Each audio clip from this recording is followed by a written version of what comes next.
നമസ്കാരം. ഇന്നൊരു വെറൈറ്റി വെണ്ടക്ക ഫ്രൈ ഉണ്ടാക്കാം. നല്ല രുചിയാണ് കഴിക്കാൻ.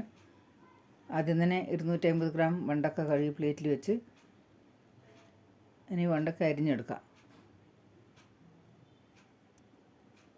വെണ്ടക്കയെല്ലാം അരിഞ്ഞ് പ്ലേറ്റിൽ വെച്ച് അതുപോലെ 5 സവോളയും അരിഞ്ഞ് പ്ലേറ്റിൽ വെച്ച് അടുപ്പത്ത് കടായി വെച്ച് എണ്ണ ചൂടായി അരിഞ്ഞ വെണ്ടക്ക ഇട്ട് കൊടുക്കാം.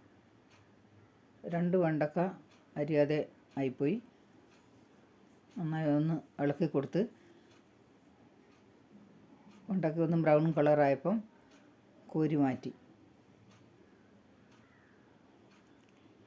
ഇനി ആ എണ്ണയിൽ തന്നെ ഉള്ളി ഇട്ട് കൊടുക്കാം. ഉള്ളിയും വറുത്ത് കോരണം. നന്നായി ഒന്ന് ഇളക്കി കുറച്ച് ബ്രൗൺ കളറായപ്പം പ്ലേറ്റിലേക്ക് കോരി മാറ്റി. കുറച്ച് എണ്ണ കുറച്ച് കരിവേപ്പിലയും 1 ടീസ്പൂൺ മുളക് പൊടിയും 1/2 ടീസ്പൂൺ ഗരം മസാലയും ആവശ്യത്തിന് ഉപ്പിട്ട് വെണ്ടക്കക്ക് ഉപ്പ് ചേർത്തിട്ടില്ലായിരുന്നു. നന്നായി ഒന്ന് മിക്സ് ചെയ്ത് ഞാനിപ്പം ഗ്യാസ് ഓഫ് ചെയ്തിട്ടുണ്ട്.